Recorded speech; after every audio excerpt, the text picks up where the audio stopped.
bendiga, hermanos. Le damos las buenas noches. Vamos a estar compartiendo un poco de la palabra del Señor.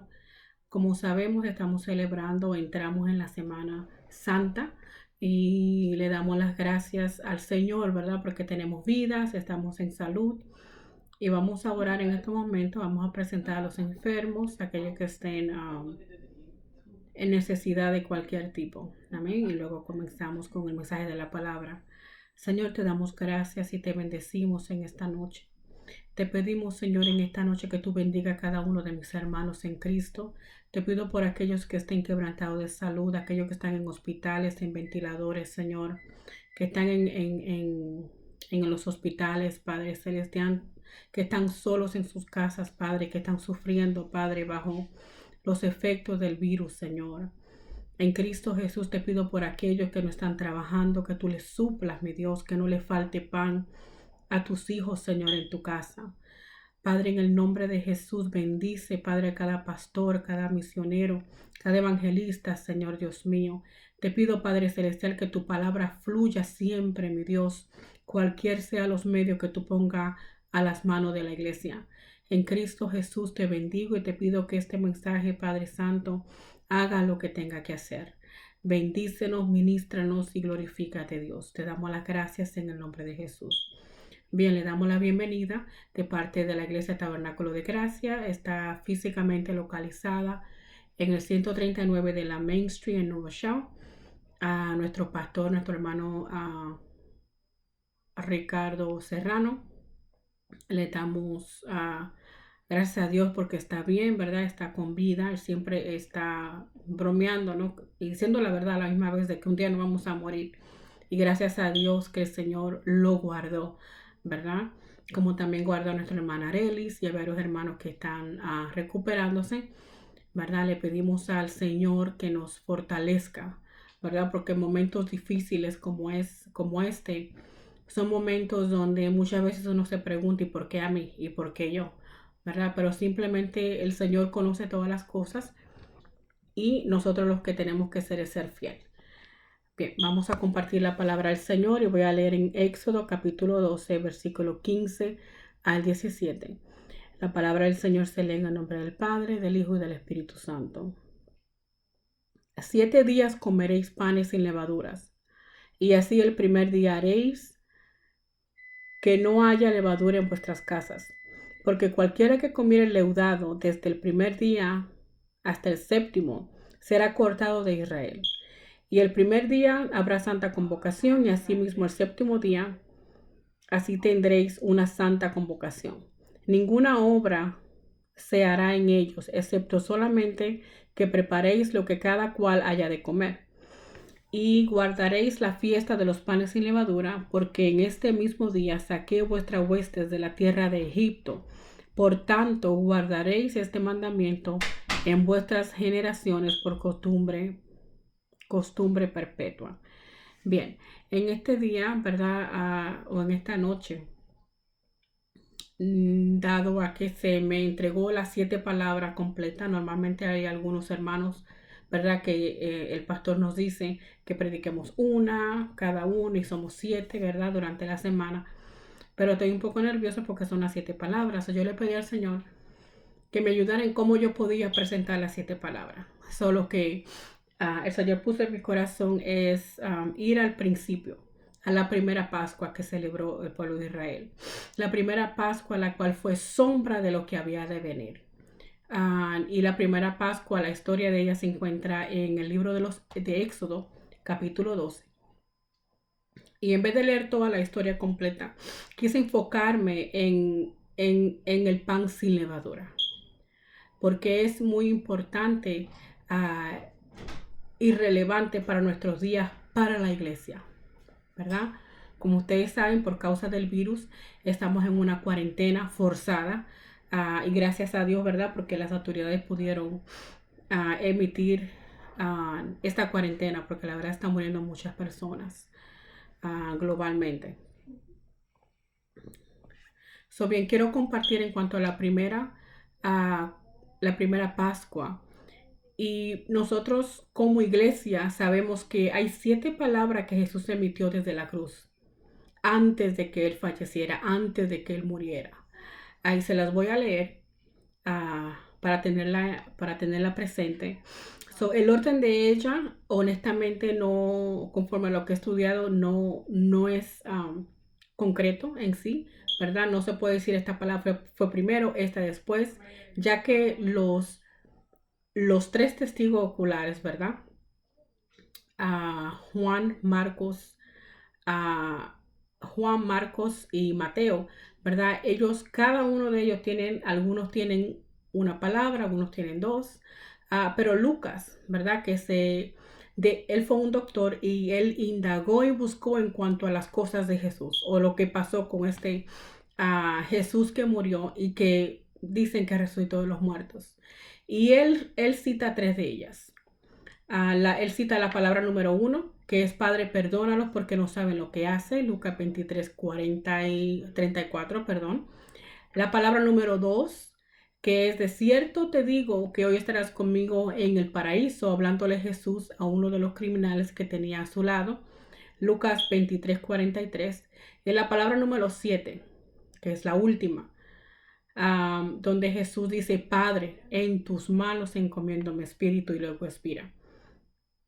Lucas 23, 46. Luego vemos que las otras palabras, la palabra número 3 está en el libro de Juan 19, donde Jesús se refiere a su madre, ¿verdad? Ya que él iba a dejar, él era el hijo mayor y él la iba a dejar, se sobreentiende o se entiende, ¿verdad? Por causa de mucha historia que hay, ¿verdad? Y teólogos que han escrito que Josué ya había muerto.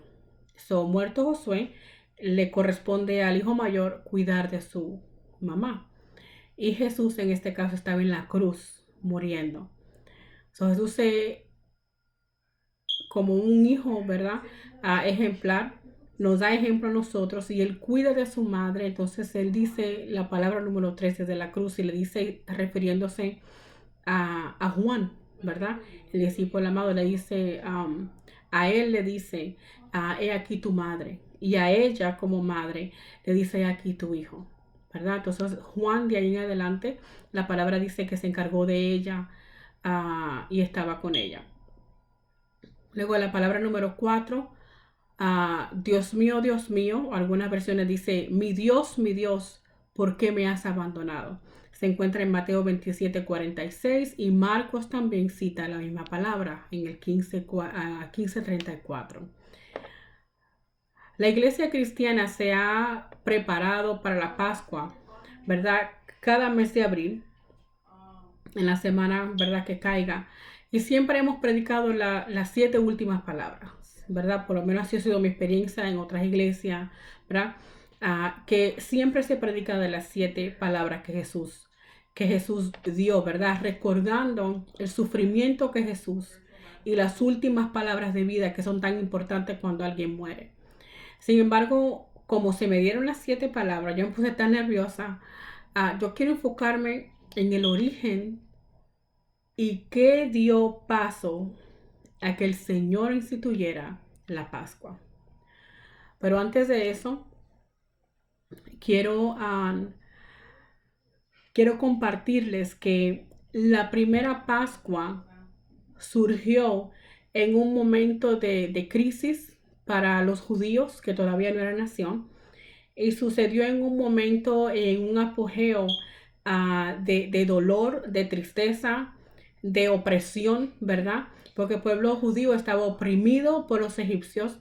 Dios ya había enviado a Moisés como un caudillo para que libertara al pueblo. Faraón no quería dejar al pueblo ir.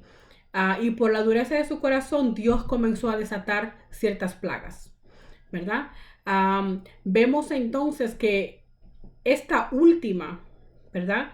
Que Dios permite que suceda. Dios quiere guardar al pueblo de Israel. Y Dios quiere que sus hijos no caigan en esta o no sean parte de esta última plaga o este último castigo o juicio que Dios iba a mandar sobre la tierra de Egipto. Y vemos que la palabra del Señor en Hebreos 8:5 nos dice que las cosas que pasaron antes, Los eventos que sucedieron antes son sombras, ¿verdad? De las cosas que han de venir. Son sombras, creo que literalmente dice, son figuras y sombras de las cosas venideras, de cosas que van a venir más adelante. Luego vemos que en Colosenses 2:17, Pablo, hablando del mismo tópico, dice, por tanto, nadie os juzgue en comida o en bebida o en cuanto a día de fiestas, lunas nuevas o día de reposo. Todo lo cual es sombra de lo que ha de venir. Eso quiere decir entonces que la Pascua, en la manera que se celebró, es una sombra de lo que había de venir. Sin embargo, la iglesia, por lo general, hablando de la iglesia mundialmente, ¿verdad? Nosotros celebramos la Pascua y lo que celebramos de la Pascua es que el Cordero fue crucificado. Celebramos que el Cordero dijo 7 palabras. Celebramos que el Cordero expiró y gracias a Dios, ¿verdad? Y nuevamente resucitó, obviamente, porque sabemos que Jesús resucitó, pero lo que conmemoramos es su sacrificio. Lo que conmemoramos es su muerte. Pero hay un aspecto que como se me dieron las 7 palabras, me puse tan nerviosa, yo dije, tiene que haber algo que yo pueda abarcar, ¿verdad? Más allá de las 7 palabras de las cuales como iglesia, ¿verdad? Estamos acostumbrados a escuchar. Y especialmente porque estamos viviendo en días tan difíciles, en días de finales, en días donde ya pronto el rapto está a la puerta, ¿verdad? Yo creo que este ha sido un tiempo de pausa que Dios le ha hecho al mundo entero, ¿verdad? Sin embargo, así como aquella primera Pascua, Dios le dijo al pueblo que se encerrara, ¿verdad? Pero le dio ciertas direcciones de lo que ellos iban a hacer y cómo se iban a preparar antes de encerrarse. Bien, vemos entonces que esta primera Pascua es relevante en nuestros días, en los días que estamos viviendo. No solo para los judíos, ¿verdad? Que ellos toman la Pascua y la celebran en la tierra de Israel, como también, ¿verdad? Donde quiera que ellos se encuentren. Pero también es relevante para el pueblo gentil y especialmente para la iglesia en los días de hoy. ¿Por qué? Porque por causa de la cuarentena, ¿verdad? Por causa de esta cuarentena que el gobierno ha generado, vemos que la iglesia, como también personas que no son cristianos, están forzados a estar en su casa. Por estar forzado a estar en su casa, esta va a ser la primera Pascua, ¿verdad? Donde no solamente el pueblo judío, donde muchas naciones están en sus casas, ¿verdad? No van a poder quizá ir al templo y celebrar como siempre se hace de costumbre.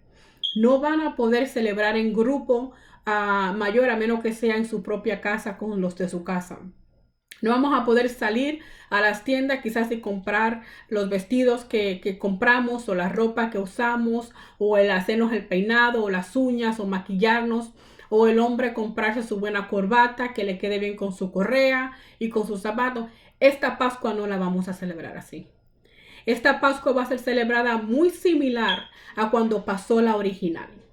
¿Qué sucedió en la original? Dios le dio instrucciones al pueblo de Israel. Y Dios le dijo al pueblo de Israel cómo iban a prepararse y cómo iban a comer la Pascua. ¿Ven? Y yo estoy segura y en mi espíritu Dios ha estado ministrando de hace tiempo ya, ¿verdad? Por eso hubo un tiempo donde en la iglesia local me sentía como ese ardor, ¿no? En el corazón de cambiar un poco quizás el cómo damos las clases dominicales.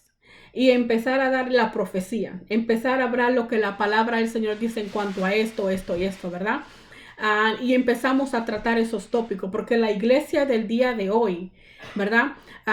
No solamente come en la casa, ¿verdad? La iglesia del día de hoy no simplemente va a su casa espiritual a comer. La iglesia del día de hoy no es una iglesia, hablando en general, ¿verdad? No es una iglesia que es fiel a su casa, no es fiel a su pastor. Es una iglesia que bien come en su casa cuando puede, el domingo que puede llegar, porque muchos de los de los creyentes en todo el mundo somos domingueros. Y me incluyo por incluirme, ¿verdad? Somos domingueros.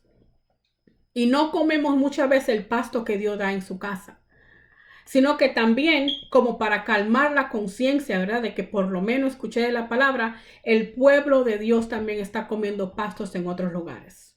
Está comiendo en el internet, quizá bajo un mensaje, quizá es en YouTube, quizás es en WhatsApp, ¿verdad? Y piensa que por escuchar un mensaje, ¿cómo se dice? Un mensaje audible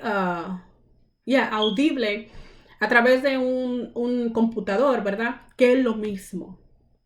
La palabra de Dios es fiel y la palabra de Dios va a hacer lo que va a hacer. Pero Dios dice en su palabra, no dejéis de congregaros. La iglesia de hoy, por muchos años, ¿verdad? Ha perdido la costumbre de congregarse y por tal razón no está teniendo una dieta saludable, ¿verdad? Una dieta saludable espiritualmente, dando a entender que es una congregación, ¿verdad? Una iglesia, un miembro, ¿verdad? Que es responsable de leer su palabra en su casa, sí, pero también va a la iglesia en los días de servicios.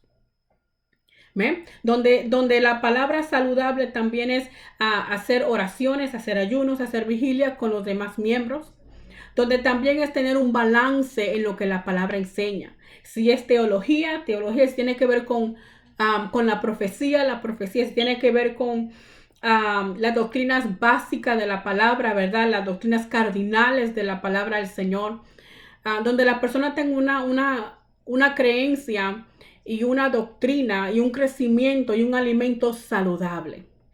Porque si la iglesia tiene un nutrimiento saludable, la iglesia va a entender que estamos en los tiempos finales.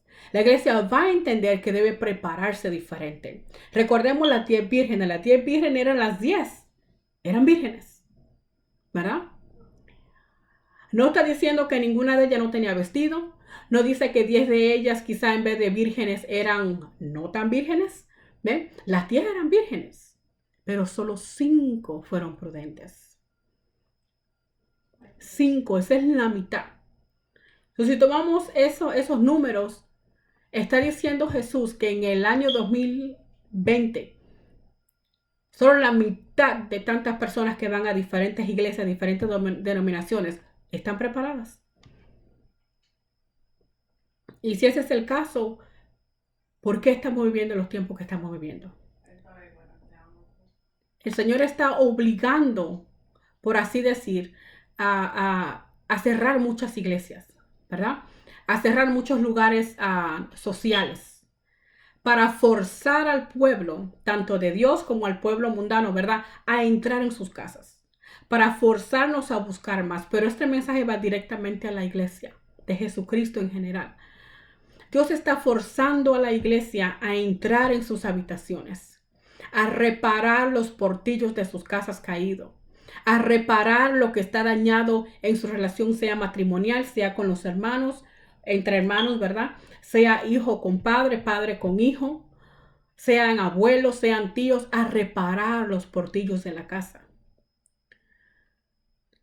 Al pueblo de Israel, Dios le dijo estas cosas. Lo pueden leer en el capítulo 12. Dios les dijo a ellos que ellos iban a tomar un cordero por familia. Un cordero. ¿Ok? Significando que solamente uno salva. No 2 ni 3. Ni no porque está voy a coger otro porque somos muchos. No. Porque una de las reglas que Dios le dio a Moisés es que van a coger solo un cordero por familia. Y si la familia tiene solamente 2 miembros, son pocos, se puede unir con otro y un cordero es suficiente. Solo Cristo es el único cordero. Y la iglesia lo tiene como cordero de Dios, ¿verdad? Lo tiene a él como que es el único. Sin embargo, vamos a seguir viendo. En el versículo 6 dice que tienen que guardarlo por 14 días. Y después entonces de los 14 días, ellos iban a sacrificarlo, iban a sacrificar el cordero, iban a tomar esa sangre entonces y ponerla en los posteles de la puerta y en el dintel. So, la sangre de ese cordero iba a permitir, ¿verdad? Que este ángel de la muerte, o Dios mismo, una versión dice ángel de la muerte, otro dice que Jehová pasara por encima y Dios no, y no muriera el primogénito de los que estaban en esa casa. So, si en el libro de Hebreos 8 me dice que las cosas que antes sucedieron son sombra de lo que ha de venir. Y si luego Pablo, que es un autor totalmente diferente de Hebreo, nos dice en Colosenses 2:17 que todo lo cual, ¿qué cosa? Comida. Sabemos que el pueblo de Israel tiene una dieta diferente, ¿verdad? En cuanto a comida, en cuanto a bebida, en cuanto a días de fiestas, porque hay varios días de fiesta y los días de fiesta de Israel están estrechamente unidos con el fin.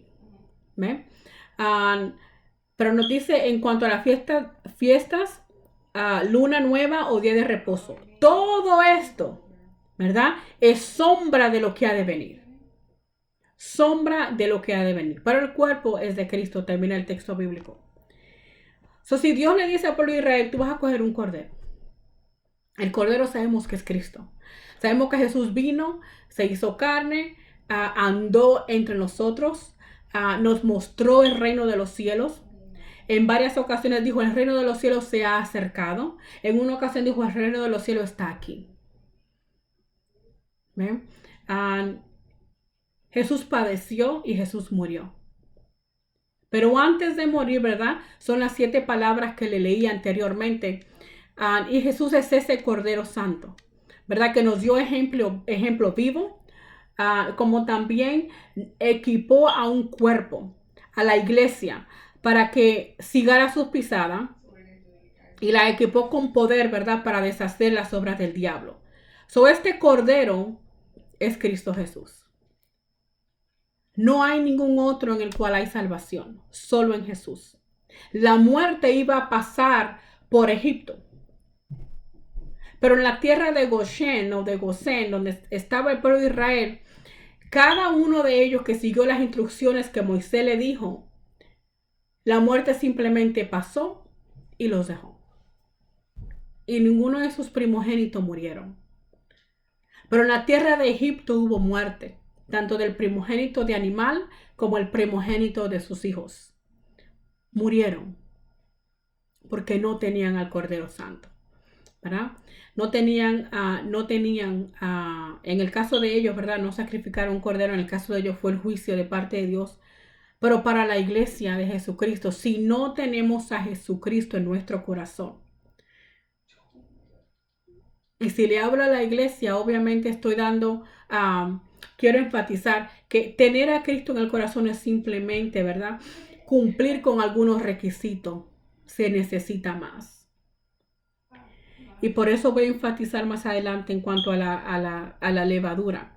So, el pueblo era, paso número 4, ellos tenían que comer la carne y pan sin levadura. So, la compañía de ese cordero era el pan sin levadura. ¿Ven?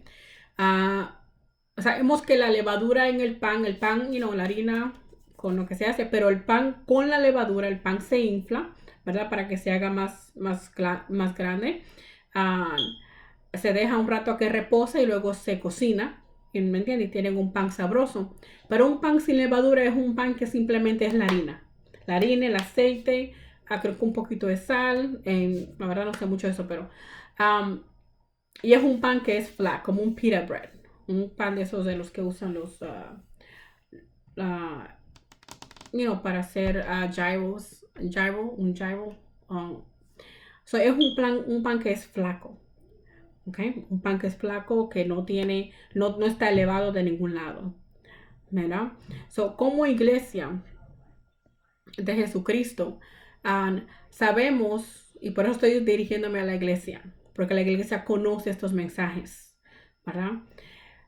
La iglesia de Jesucristo, nosotros reconocemos que la levadura representa el pecado, representa todo lo que infla, porque el pecado, así como la levadura eleva la harina, ¿verdad? La harina es simplemente harina. El pecado en el hombre trae ese sentido de orgura, ¿verdad? De altivez, de un levantamiento, ¿verdad? Un orgullo en el hombre. De tal modo que el hombre con este orgullo se cree Dios. De modo que con este orgullo, sea un orgullo religioso, sea un orgullo humano, es orgullo. Y el orgullo fue el que derribó a Satanás del cielo. Porque él se pensó que Dios, ¿ok? Un pensamiento así le costó a Satanás el cielo. Que nosotros como creyentes tenemos que estar pendiente, estar vigilante, que en nuestra masa, que en esta carne, en este cuerpo nuestro, ¿verdad? Porque la carne es carne, pero cuando digo carne me refiero al cuerpo de nosotros, que este cuerpo, ¿verdad? Donde está nuestra alma, que no albergue levadura, que no albergue ni dé lugar al pecado. Y el momento que Israel tomó la harina, buscó el cordero y entró en su casa esos 14 días, ellos eran para prepararse, tenían que prepararse. Y el modo de ellos comer la Pascua, la Biblia dice que ellos tenían que comer la Pascua del cordero, ellos tenían que estar ceñidos, y tenían que estar ceñidos los lomos, como ellos usaban hombre como mujer, ¿verdad? Ellos usaban una bata, por así decirlo, ¿verdad? Por falta de otra palabra. Una ropa que es larga. Y ellos tenían un bordón o un... Perdón, no el bordón. Ellos tenían como un cinto, un lazo, ¿verdad? Que ajustaba la vestidura. Pero cuando la Biblia dice que ellos tenían que estar ceñidos, y literalmente lo que hacía era pues abrir un poco los pies, tomar las dos telas, ¿verdad? De su vestido, subirlo y entrarlo por arriba y hacerlo como un amarre por arriba de la cinta o el cinturón que tenían o la correa que llevaban, no se llamaba correa, pero correa, para tener sus pies libres para correr, para caminar, para salir con ligereza, para que nada les estorbara, ¿verdad? Ellos tenían que, número uno, estar ceñidos. Y luego dice que tenían que estar con su bordón en la mano, el bordón, un bastón, ¿verdad? Imagino que para los ancianos, los que necesitaban apoyo, es tener un bordón, el bordón en la mano. Y ellos tenían que comer a la prisa y rápido. Dice el versículo, perdónenme hermano, se me cerró la Biblia. Dice el texto, y hace una declaración en el versículo 10, que ellos tenían que comer la carne y comer el pan sin levadura, y que deberían comer el cordero y no dejar nada para el otro día. ¿Ok? Lo que nos da a entender a nosotros que a Cristo hay que comérselo completo. No podemos coger de Cristo una parte, no podemos tomar de Cristo y seleccionar lo que nos conviene a nosotros, sino a Cristo hay que comérselo completo. En el versículo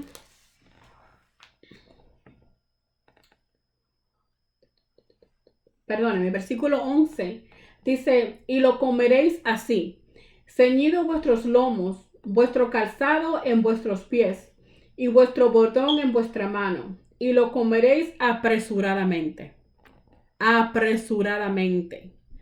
¿Sí? Y esta es la palabra que a mí me tocó mucho cuando tiene que ver con la levadura y apresuradamente.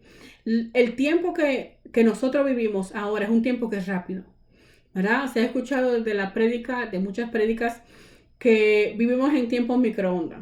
Yo atrevería a decir que quizá un poco más si conociera qué otra más sería la palabra, pero en tiempos rápidos, ¿verdad? Y muchas veces no sabemos dirigir la palabra que se nos predica, no tenemos un tiempo para meditar, para recapacitar, para tener tiempo de oración, tener tiempo de oración. No simplemente ir al servicio, orar y venir a la casa, se nos olvida, se nos pasa muchas veces. Sin embargo, la palabra del Señor dice que ellos tenían que comer el pan con ligereza, rápido, pero rápido. Lo que me da a entender a mí que este espíritu de la muerte o esta muerte ya Dios la tenía lista. Dios lo que estaba preparando era que el pueblo se preparara, que el pueblo comiera el cordero y que el pueblo tuviera ya, ¿verdad? Hubiera puesto la sangre en la puerta, ¿verdad? Y en el tildel, y que el pueblo comiera rápido y que estuviera listo para salir de una vez, ¿verdad?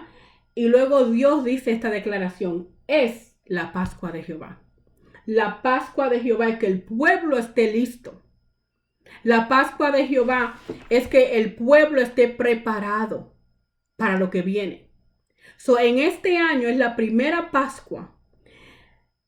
La primera Pascua que yo tengo en memoria que el mundo entero, ¿ok?, está siendo llamado a una cuarentena, a separarse, a estar en tu casa. ¿Será que Dios con este tiempo está dejándole saber a la iglesia que es tiempo no de ser religioso, sino de ser una persona que realmente esté en el secreto de Jehová? Sino una persona, un siervo, un líder que busque la dirección de Dios de una manera diferente, que tenga más intimidad, para que nos examinemos a nosotros mismos, para que veamos si hay alguna levadura que hemos dejado en nuestro corazón, en nuestra mente. Quizás somos orgullosos, religiosos y no lo sabemos, ¿verdad? La palabra dice que hacer pecado es saber hacer lo bueno y no hacerlo, ¿verdad? No simplemente porque estamos en la iglesia, no simplemente porque estamos buscando de Dios, quiere decir que nosotros no se ha albergado algún pecado, algún poco de levadura, una onza, quizás un cuarto de onza de levadura, o quizás 3 toneladas, no sé.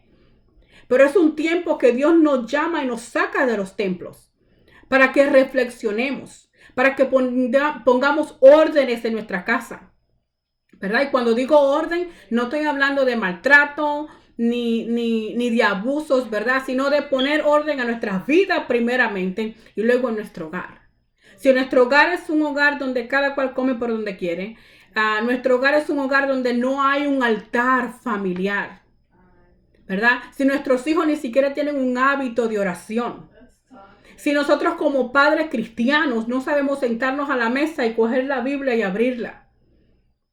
Si eso no lo estamos haciendo, lo más probable es que Dios está diciendo a la iglesia: ya basta, ya no más. Tienen que entrar en mi secreto.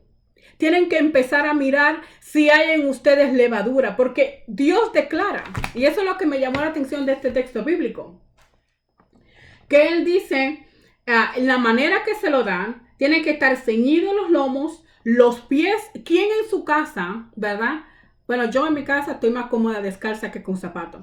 Pero ¿quién en su casa se va a sentar a la mesa con una mochila, verdad?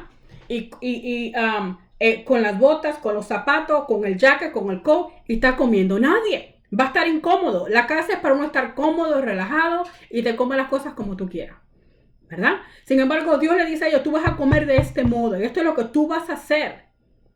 Y vemos que en el versículo 28 de ese mismo capítulo, el pueblo de Israel, muchas instrucciones seguía y muchas no, ¿verdad? Pero aquí, cuando todavía no eran pueblo, cuando no tenían nombre, cuando no tenían tierra, la Biblia dice en el 28, y los hijos de Israel fueron e hicieron puntualmente así.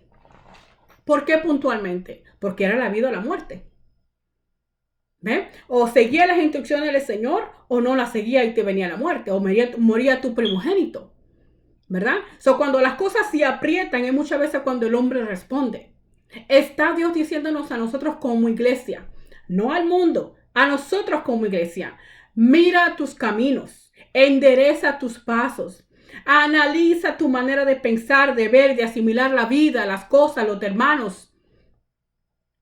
La iglesia es llamada en estos momentos a entrar en el secreto de Jehová y a analizarse ella misma, analizar nosotros mismos, analizar nuestros hogares, analizar cómo manejamos, si somos madre, cómo estamos manejando nuestra casa, nuestro hogar, cómo están nuestras relaciones, si somos hombres, cómo estamos funcionando, ¿verdad? Con ese cónyuge que Dios nos dio, que es la esposa, ¿verdad? En este caso, somos uno o no somos uno, somos egoístas o no somos egoístas, compartimos con ellos nuestra vida, y del mismo modo estamos trayendo a nuestros hijos, ¿verdad?, a una unidad familiar.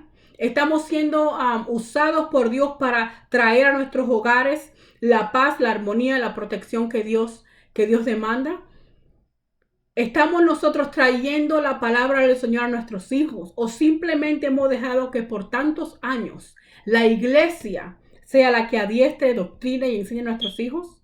Que le enseñen modales, que le enseñe cómo hacer las cosas, cómo creer en Dios, ¿verdad? Dios nos está llamando a nosotros ahora a tener una Pascua diferente. Ya somos cristianos, ya somos iglesia de Jesucristo. So, Dios nos está llamando y este es el llamado que yo le hago a mi vida, en mi hogar, pero también a la iglesia en este mensaje en general. Que esta Pascua la celebremos diferente, ¿verdad? Esta es la única Pascua hasta ahora, porque yo no vivo en el futuro, ni soy Dios, ¿verdad? Que el mundo entero está en una cuarentena, está en una reservación. Y casi siempre que hay cuarentena o el número 40 es cambio. Representa cambio. Fueron 40, ¿verdad? 40 días, 40 noches en cuanto a Noé. Fueron 40 días que Jesús estuvo en el desierto ayunando, entonces cambió, entonces empezó su ministerio. Cuando el diluvio, fueron 40 días, 40 noches, hubo un cambio. Obviamente muchos murieron, ¿verdad? La tierra entera fue ahogada por agua, por así decir, menos Noé y su familia. Hubo un cambio y Dios empezó de nuevo. Cuando Jesús tuvo los 40 días en ayuno, antes de su ministerio hubo un cambio, hubo algo que cambió, entonces su ministerio fue inaugurado, por así decir. ¿Ven? So, podemos decir entonces que este tiempo es un tiempo de buscar a Dios. Es un tiempo de no estar jugando a la iglesia.